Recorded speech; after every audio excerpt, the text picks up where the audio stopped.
Apa itu dualisme keuangan? Dualisme keuangan adalah suatu kondisi di mana terdapat dua sistem keuangan yang berjalan secara paralel di suatu negara atau wilayah tertentu.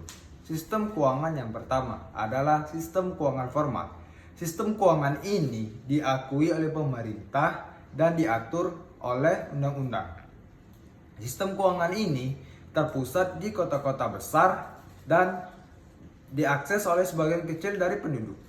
Contoh dari sistem keuangan formal ini adalah yang pertama koperasi, yang kedua adalah lembaga keuangan lainnya, dan lain-lain.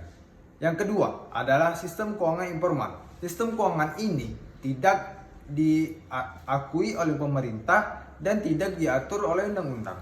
Sistem keuangan ini biasanya dibentuk oleh sekelompok masyarakat pedesaan dan perkotaan yang tidak dijangkau oleh sistem keuangan formal. Contoh dari sistem keuangan ini adalah koperasi, pinjaman dari teman maupun keluarga. Jadi teman-teman, sistem keuangan formal ini biasanya masyarakat perkotaan melakukan simpan pinjam di bank dan mereka akan membuat asuransi untuk jangka panjang. Sedangkan sistem keuangan formal, masyarakat pedesaan dan masyarakat perkotaan yang tidak dijangkau oleh sistem keuangan formal, mereka melakukan simpan pinjam di koperasi, yang dimana diatur oleh mereka sendiri.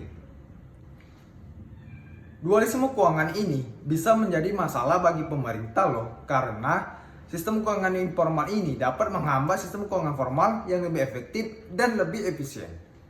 Tapi di sisi lain, sistem keuangan informal ini bisa menjadi jalan alternatif bagi masyarakat pedesaan dan masyarakat perkotaan yang tidak dijangkau oleh sistem keuangan formal.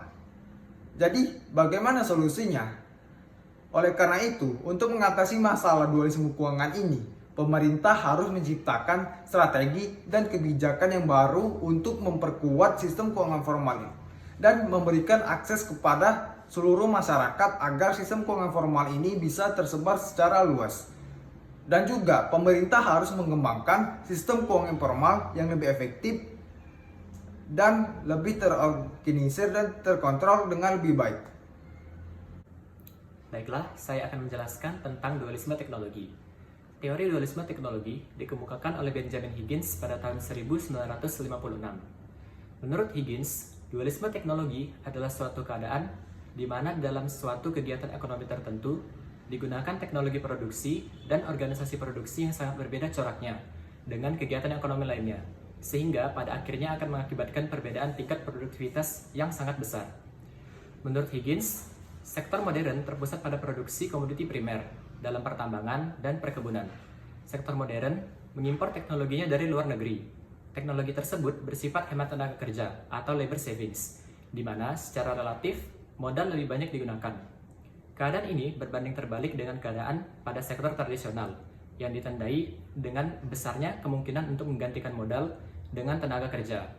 Perkembangan sektor modern terutama sekali merupakan respons terhadap pasar luar negeri, dan pertumbuhannya hanya memiliki pengaruh yang kecil terhadap perekonomian lokal. Sedangkan perkembangan pada sektor tradisional sangatlah terbatas karena kurangnya tabungan dan pembentukan modal. Contoh-contoh kegiatan yang tergolong ke dalam sektor modern antara lain industri minyak, industri pertambangan lainnya, perkebunan besar-besaran, industri pengolahan, transportasi, dan lain-lain. Sedangkan contoh-contoh kegiatan yang tergolong ke dalam sektor tradisional adalah industri rumah tangga, pertanian pangan, pertanian barang ekspor, dan lain-lain. Faktor-faktor lain selain penanaman modal yang lebih banyak yang dapat menyebabkan perbedaan tingkat produktivitas antara sektor modern dan tradisional menjadi lebih besar adalah tingkat kecerdasan para pekerja, teknologi produksi, dan organisasi produksi yang digunakan. Baiklah, kali ini saya akan menjelaskan dualisme sosial. Dualisme sosial adalah bentrok sistem sosial yang diimpor dengan sistem sosial asli yang jenisnya berbeda. Seringkali kita temui sistem sosial yang diimpor merupakan kapitalisme yang tinggi. Bentuk yang paling sering ditemukan dari dualisme sosial adalah di mana sistem kapitalisme barat yang diimpor melakukan penetrasi ke dalam masyarakat agraris prakapitalis, dan di mana sistem yang asli tetap dapat bertahan dan tidak mengadopsi prinsip-prinsip kapitalistik dan dalam praktek. Menurut teori dualisme sosial, J.H. Buck bahwa pertanian di Indonesia terdiri dari perkebunan besar dan perkebunan rakyat. Terdapat perbedaan tujuan berusaha antara masyarakat barat dan masyarakat timur, yaitu antara tujuan ekonomi dan kebutuhan sosial. Orang timur mempunyai tujuan hidup yang berbeda dari orang barat. Mereka hanya hidup bersenang-senang apabila kebutuhan mereka sudah dipenuhi, maka dia tidak perlu susah payah lagi untuk bekerja.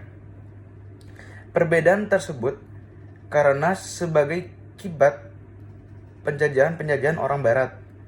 Apabila tidak terjadi kedatangan orang-orang barat, mungkin sistem prakapitalisme di Indonesia dan dunia timur pada umumnya pada suatu waktu akan berkembang menuju sistem atau tahap kapitalisme. Akan tetapi, perkembangan kelembagaan dan sosial menuju ke arah yang sama, penjajahan dengan sistem kapitalisme masuk ke dunia timur.